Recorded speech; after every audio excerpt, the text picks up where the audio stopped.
ये कहानी एक ऐसे आदमी की है जो किसी समय में एक बहुत बड़ा सेठ हुआ करता था, जिसका नाम था सेठ राम प्रसाद। वो अनाज का व्यापार करता था। सेठ राम प्रसाद अमीर होने के साथ साथ दयालु भी था।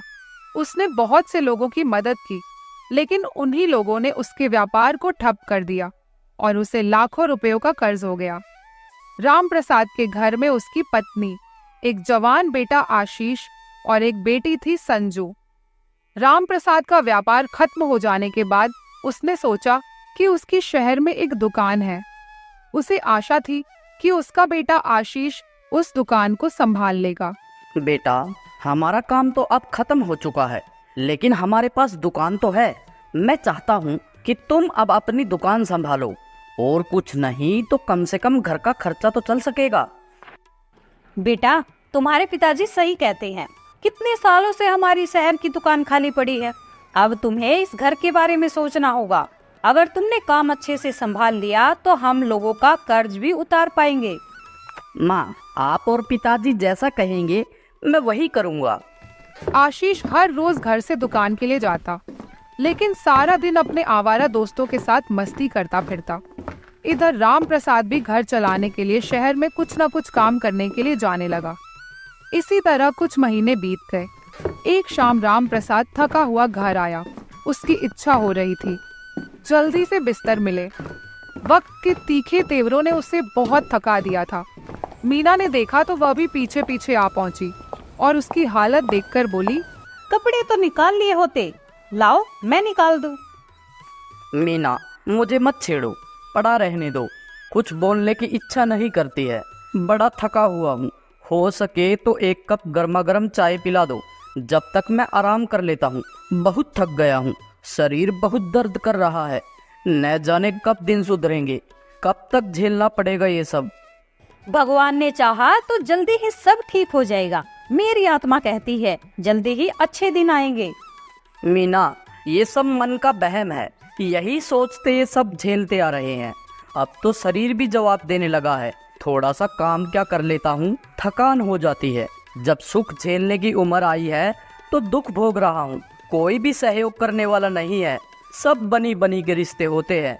यहाँ कोई किसी को नहीं पूछता।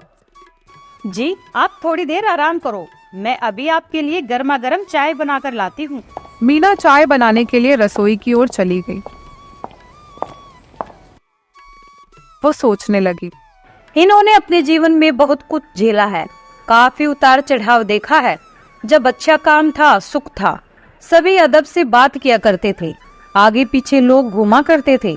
कितने लोग इस शहर में इसके सहयोग से आज बुलंदी पर है, पर कोई सीधे मुंह बात करना पसंद नहीं कर रहा। यही सबसे बड़ा दुख है इन्हें।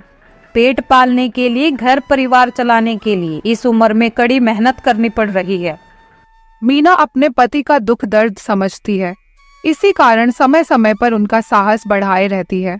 सच्ची पत्नी का यही धर्म होता है कि दुख में पति के दर्दों और भावनाओं को समझकर कदम कदम पर साथ दे। कुछ समय बाद मीना चाय लेकर आ पहुंची और बोली, यह लीजिए आपकी गर्मा गर्म चाय। और मैं तो कहती हूँ कि आप चिंता मत किया करो। जीवन में सुख दुख तो चलता रहता है। इनसे घबराने वाला जीवन के संघर्ष में हार जाता है। ईश्वर की कृपा रही तो पहले की तरह सब कुछ ठीक हो जाएगा। मीना, ऐसे मोड़ पर तुम्हारा साथ हो और मैं घबरा जाऊं, ऐसा कैसे हो सकता है? मैं तो ईश्वर से यही दुआ करता हूँ कि तुम जैसी पत्नी हर आदमी को दे। नहीं तो आजकल की औरतों को मैं भली भांति जानता हूँ। सुख में तो पति को बहुत प्यार करती है और दुख में रात दिन कोसती है।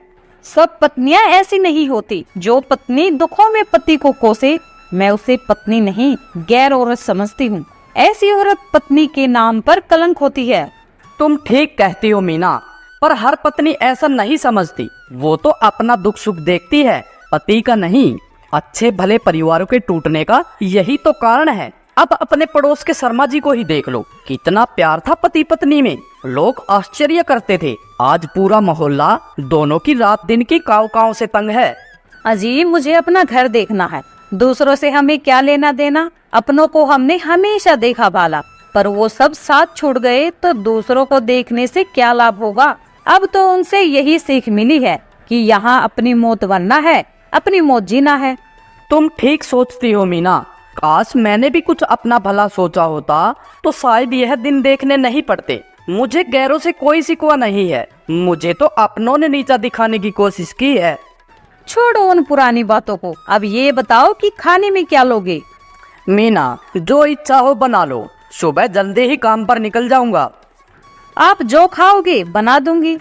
तुम ऐसा करो, आलू मटर बना लो, सुबह ताजी रोटियां बना देना, सब्जी यही काम आ जाएगी। मीना उठकर खाना बनाने चली गई। समय की अंगड़ाई और पत्नी के सहयोग ने राम प्रसाद का साहस संघर्ष के लिए और उत्साहित कर दिया था। सुबह होते ही राम प्रसाद काम के लिए जाने लगा तो मीना ने अनुरोध किया, अजी जाते जाते आशीष को दुकान खोलने की आज्ञा देते जाइए, वह अब किसी प्रकार की शिकायत का मौका नहीं देगा। मीना, तुम्हें मालूम है आशीष की वजह से इस गरीबी में कितनी बड़ी रकम की चपेट में आ गया हूँ। सब मुझे ही निभानी पड़ रही है, मैं अब और नहीं झेल सकूंगा। और तुम भी उसकी तरफदारी कर रही हो। इससे बेहतर है कि दुकान बंद रहे, सिरदर्दी तो नहीं रहेगी किसी बात की। उसे यारी दोस्ती निभा लेने दो, जब ठोकर खाएगा तो दिमाग सही हो जाएगा। आदमी धीरे धीरे सब सीख जाता है। आशीष अभी बच्चा है, उसे अपनी गलती का एहसास है, वह अब शिकायत का मौका नहीं देगा। ये तुम्हारा विश्वास है मीना, उसका नहीं। उसकी सिफारिश मत करो, इस बात को मैं नहीं मान सकता। हाँ, तुम मेरी बात क्यों मानोगे? मैं तुम्हारी कौन लगती हूँ? इतनी खुशामद अगर मैं पत्थर के साथ करती तो उसके दिल में भी दया का सागर उमड़ पड़ता। ये कैसी बातें कर रही हो तुम मीना? छोड़ो, चापलूसी मत करो। मेरी बात कभी मानी है जो आज मेरी बात मानोगे? मैं समझती थी पहले की तरह ही जिद्दी रहोगी। तुम्हारी जिद के आगे मैं क्या, भगवान भी हारा है। तुम समझने की कोशिश क्यों नहीं करती हो? मेरी बात पर गौर करो, मैं जो कहता हूँ ठीक है।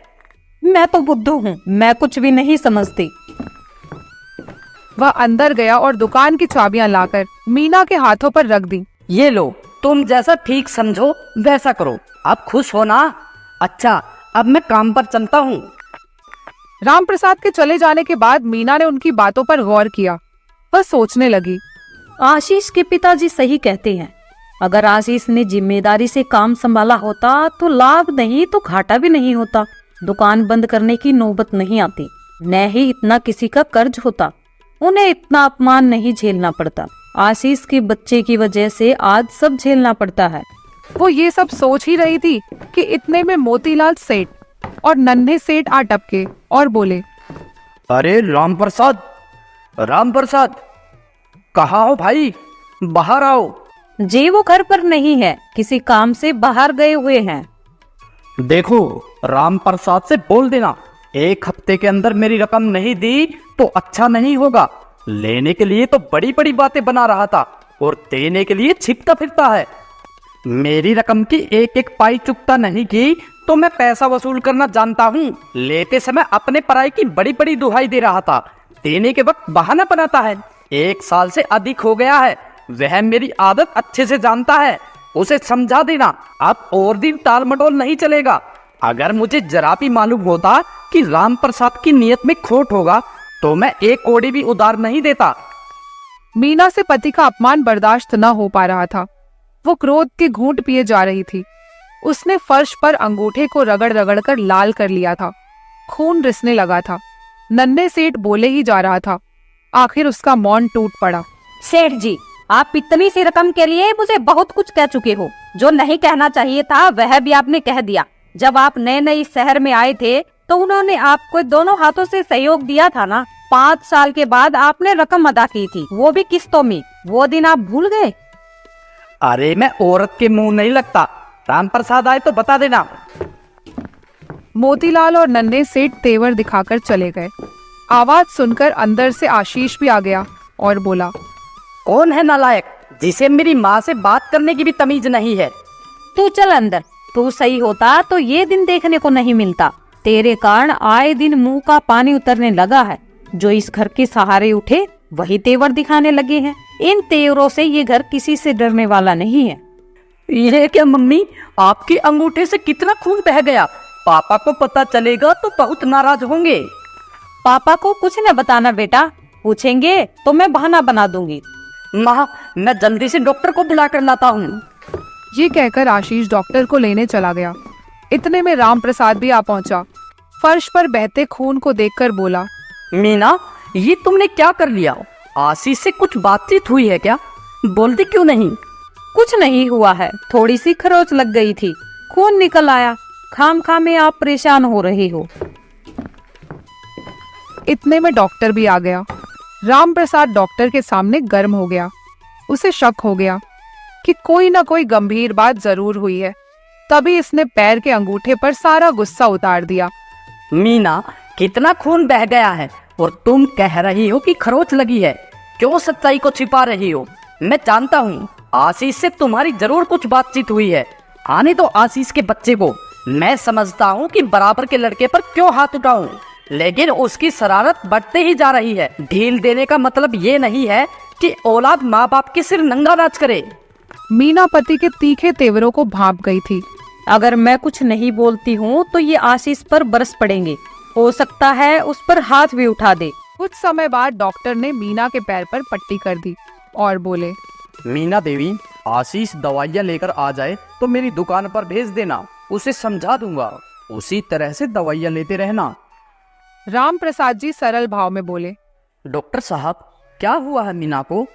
देखिए राम प्रसाद जी, घबराने की कोई बात नहीं है। हफ्ते 2 हफ्ते में घाव ठीक हो जाएगा। डॉक्टर साहब, एक तरफ आप कहते हैं घबराने की कोई बात नहीं है, दूसरी ओर आप समझा रहे हैं कि घाव हफ्ते 2 हफ्ते में भर जाएगा। मैं कुछ समझा नहीं। देखिए राम प्रसाद जी, इसमें समझने वाली बात यह है कि खाल के साथ मांस भी पूरी तरह से छिलकर गायब हो चुका है। केवल अंगूठे की हड्डी शेष है। इनका आप बातें की चीजों से परहेज रखें तो अच्छा रहेगा। इतना बोलकर डॉक्टर वहां से चले गए। उनके जाने के बाद राम प्रसाद ने वही बातें फिर से दोहरा दी।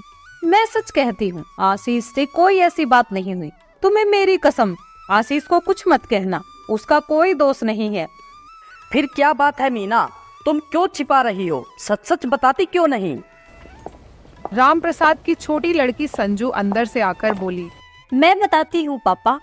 हाँ, तुम बताओ बेटा, ये तो कुछ बताएगी नहीं। मैं तेरी माँ की आदत अच्छी तरह से जानता हूँ। तू चल अंदर, अब बहुत बोलने लगी है। तू बता बेटी, डरती क्यों है? मैं जो हूँ।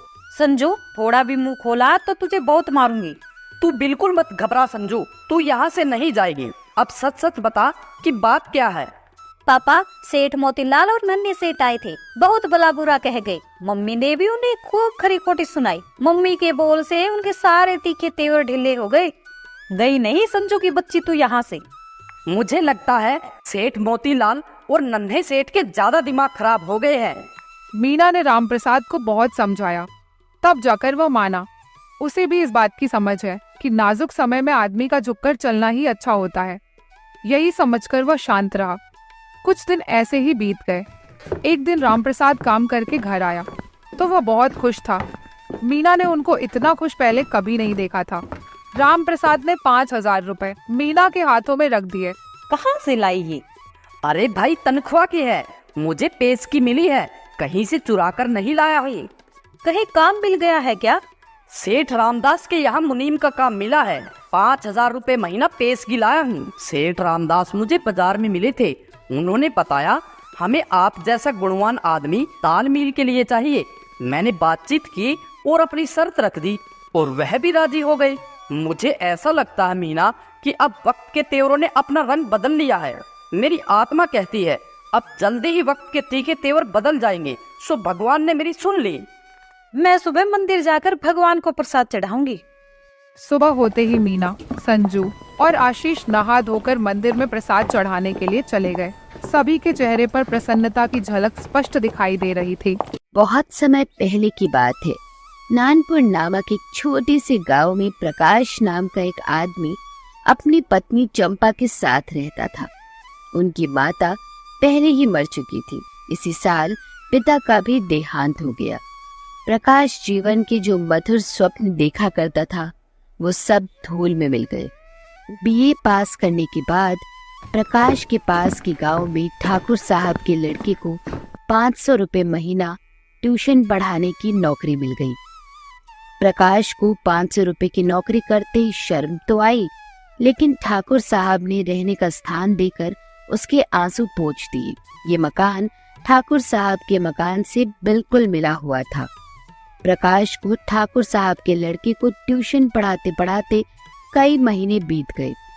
एक दिन की बात है, संध्या का समय था। प्रकाश अपने शिष्य नरेंद्र को पढ़ाकर उठा तो ठाकुरायन रमा देवी ने आकर कहा, अभी न जाओ बेटा, जरा मेरे साथ आओ, तुमसे कुछ सलाह करनी है। आज कैसी सलाह है? नरेंद्र के सामने क्यों नहीं कहा? उसे अंदर ले जाकर रमा देवी ने कहा, तुम्हारी क्या सलाह है? नरेंद्र का ब्याह कर दूं? एक बहुत अच्छे घर से रिश्ता आया है। जी, आप ये नरेंद्र बाबू से ही पूछिए। नहीं प्रकाश, मैं तुमसे पूछती हूँ। मैं इस विषय में क्या सलाह दे सकता हूँ? उनका 20वां साल तो है, लेकिन यह समझ लीजिए कि उनका पढ़ना हो चुका है। तो कर डालो, मुझे बस यही डर लगता है कि कहीं लड़का बहक न जाए। मेरे रहते आप इसकी चिंता न करें। हाँ, इच्छा हो तो कर डालिए, कोई हर्ज भी नहीं है। सब तैयारियां तुम्हें करनी पड़ेगी, यह समझ लो बस। तो मैं इनकार कब करता हूँ? बात पक्की हो गई और विवाह का सामान आने लगा। ठाकुर साहब उन आदमियों में से थे जिन्हें अपने ऊपर विश्वास नहीं था। उनकी नजर में प्रकाश की डिग्री उनके 60 साल के अनुभव से कहीं अधिक मूल्यवान थी। विवाह का सारा आयोजन प्रकाश के हाथों में था। देखते देखते एक फटेहाल युवक जिम्मेदार मैनेजर बन बैठा। वो घर आकर चंपा से बोला, हम तो यहाँ रोटियों के मोहताज है और दुनिया में ऐसे ऐसे आदमी पड़े हैं जो हजारों लाखों रुपए के जेवर बनवा डालते हैं। ठाकुर साहब ने आज बहू के चढ़ावे के लिए 5000 रुपए के जेवर खरीदे। ऐसी ऐसी चीजें कि देखकर आंखें ठंडी हो जाए। चंपा ईर्ष्या जनित विराग से बोली, हमें क्या करना है? जिन्हें ईश्वर ने दिया है वे पहने। यहाँ तो रो रो कर मरने के लिए ही पैदा हुए हैं। इन्हीं लोगों की मौज है, न कमाना न धमाना। बाप दादा छोड़ गए, मजे से खाते हैं और चैन करते हैं। इसलिए कहता हूँ, ईश्वर बड़ा अन्यायी है। अपना अपना कर्म है, इसमें ईश्वर का क्या दोष है? तुम्हारे बाप दादा छोड़ गए होते तो तुम भी मौज करते। यहाँ तो रोटियां चलनी भी मुश्किल है, गहने कपड़े को कौन रोए? और न ही इस जिंदगी में कोई ऐसी आशा है। कोई ढंग की साड़ी भी नहीं है कि किसी भले आदमी के घर जाऊं तो पहन लो। मैं तो इसी सोच में हूँ कि ठुकराइन के यहाँ ब्याह में कैसे जाऊं। सोचती हूँ बीमार पड़ जाऊं तो जान बच्चे। ये कहते कहते उसकी आंखें भर आई। प्रकाश ने तसल्ली दी, साड़ी तो तुम्हारे लिए जरूर लाऊंगा। अब क्या इतना भी नहीं कर सकूंगा? मुसीबत के दिन क्या सदा बने रहेंगे? जिंदा रहा तो एक दिन तुम सिर से पांव तक जेवरों से लदी होगी। चलो, ऐसी मन की मिठाई मैं नहीं खाती। गुजारा हो जाए बस यही बहुत है। मुझे गहने की जरूरत नहीं है। प्रकाश को चंपा की बातें सुनकर लज्जा महसूस हुई।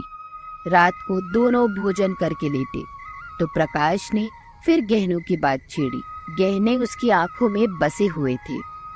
इस शहर में इतने अच्छे गहने बनते हैं, मुझे तो इसका पता भी नहीं था। कोई और बात करो, गहनों की बात सुनकर जी जलता है।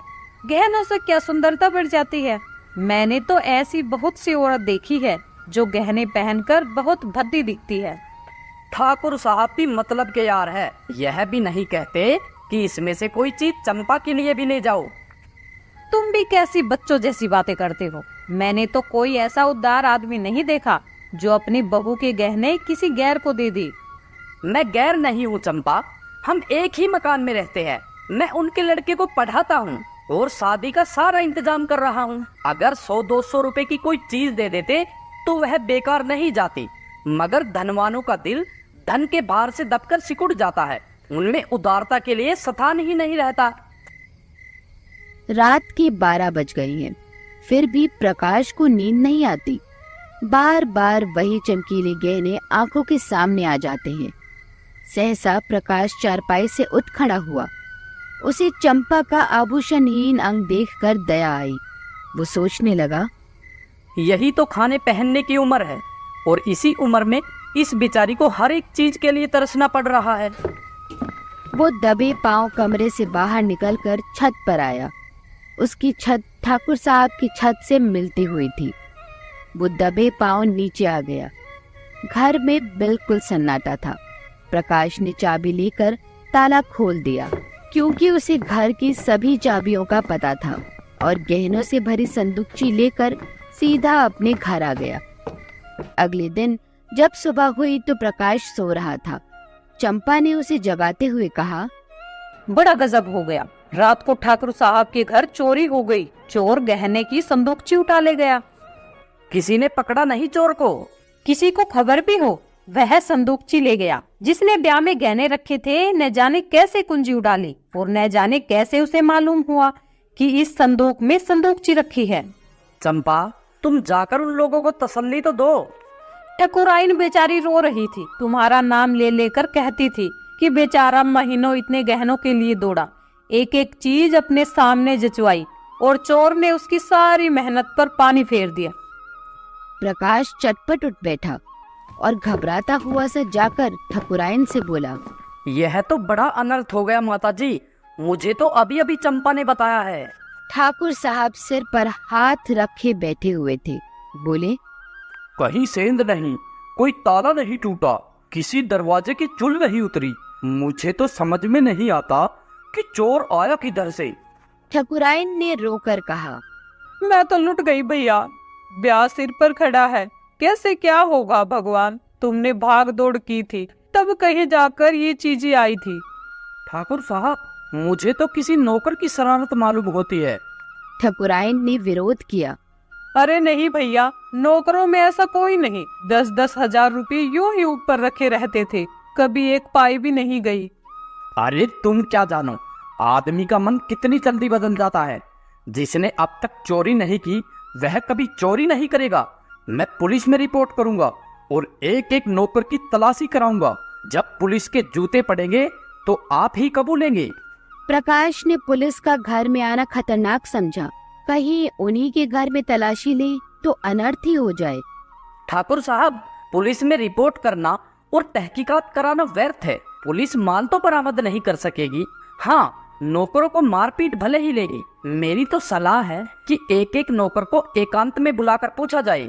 तुम भी क्या बच्चों जैसी बात करते हो प्रकाश बाबू? भला चोरी करने वाला अपने आप कैसे कबूलेगा? लेकिन ठाकुर साहब, कुछ न कुछ तो करना ही पड़ेगा।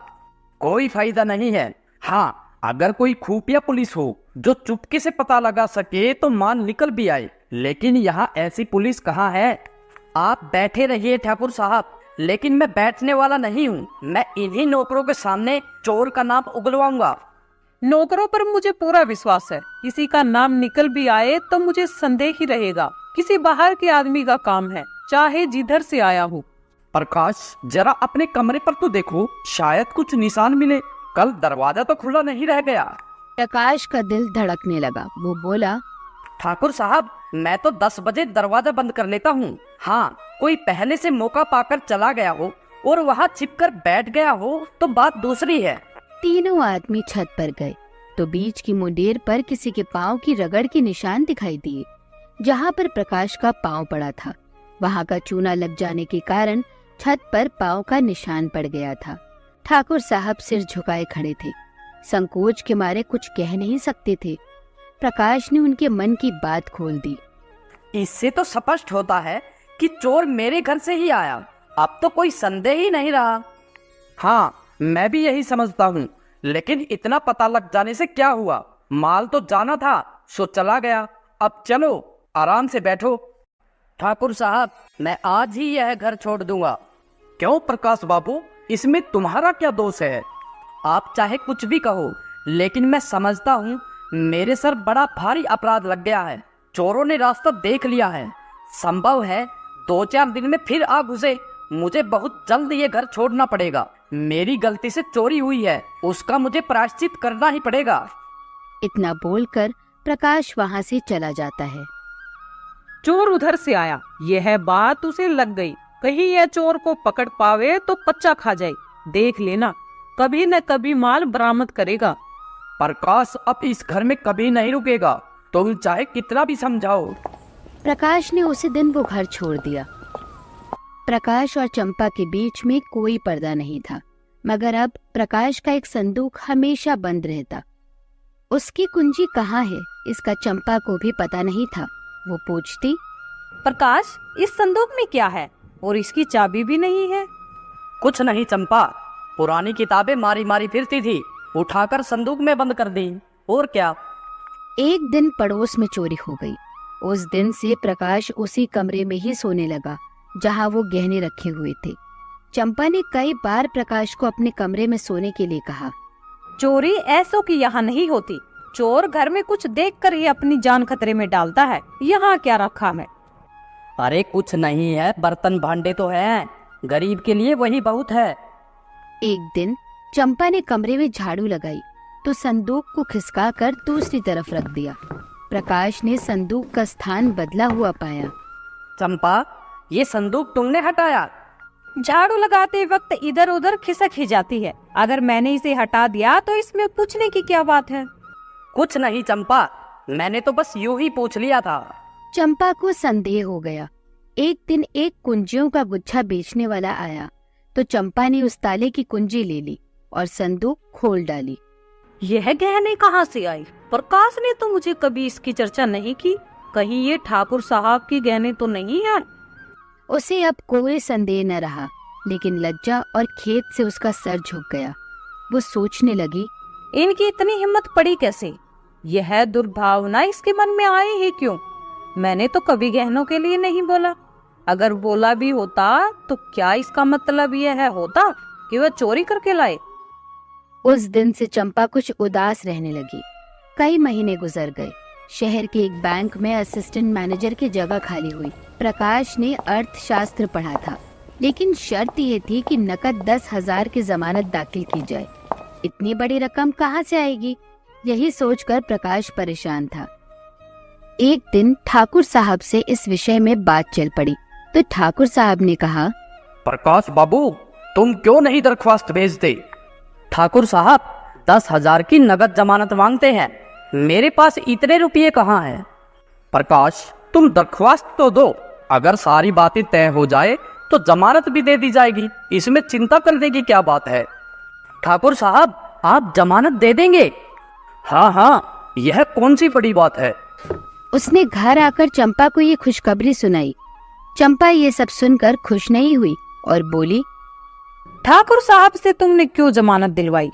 चंपा, तुम यह कैसी बातें कर रही हो?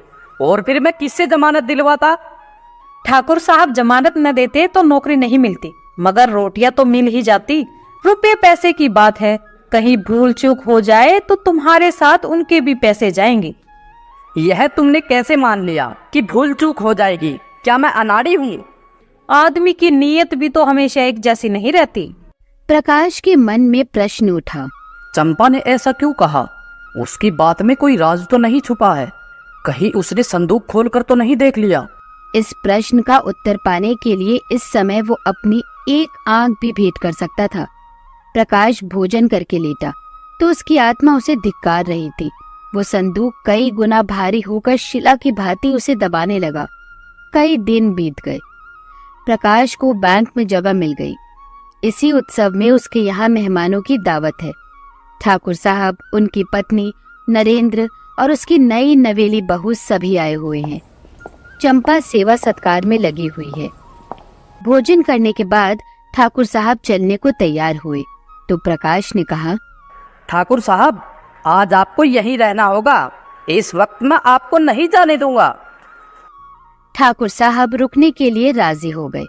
12 बज गए थे। ठाकुर साहब ऊपर सो रहे थे। नरेंद्र और प्रकाश बाहर बरामदे में थे। 3 औरतें अंदर कमरे में थीं। प्रकाश जग रहा था। नरेंद्र के सिरहाने उसकी कुंजियों का गुच्छा पड़ा हुआ था। प्रकाश ने गुच्छा उठा लिया, फिर कमरा खोलकर उसमें से गहनों की संदूकची निकाली और ठाकुर साहब के घर की तरफ चला। ठाकुर साहब के घर पहुंचकर उसने ठाकुर साहब की खाट के नीचे संदूक रख दिया। अगले दिन जब वो ठाकुर साहब के घर गया तो नरेंद्र ने उसे देखते ही खुश होकर कहा, मास्टर जी, कल आपके यहाँ की दावत बड़ी मुबारक थी। जो गहने चोरी हो गए थे वो सब मिल गए। ठाकुर साहब भी आ गए और बोले, अरे बड़ी मुबारक दावत थी तुम्हारी प्रकाश बाबू। पूरा संदूक का संदूक मिल गया और एक चीज भी गायब नहीं हुई, जैसे चोर केवल रखने के लिए ही ले गया हो। बड़े आश्चर्य की बात है ठाकुर साहब, मेरी तो बुद्धि कुछ काम ही नहीं कर रही। अगर आंखों देखी बात न होती तो मुझे कभी विश्वास न होता। तुम्हारी क्या, किसी की भी बुद्धि काम नहीं कर रही बेटा। नरेंद्र के पिताजी कहते हैं कोई देवी घटना हुई है। आज मुझे भी देवताओं में श्रद्धा हो गई। अरे छोड़ो प्रकाश बाबू, आज इसी खुशी में हमारे यहाँ शाम को दावत होगी। घर लौटकर प्रकाश ने चंपा को ये खबर सुनाई तो न जाने क्यों वो रोने लगी, जैसे उसका बिछड़ा हुआ पति बहुत दिनों बाद घर आया हो। मैं कल 1000 कंगलों को भोजन कराऊंगी। मुझे इतना आनंद हो रहा है कि लाखों खर्च करने पर भी अरमान पूरा न होगा। प्रकाश की आंखों से भी आंसू निकल आए।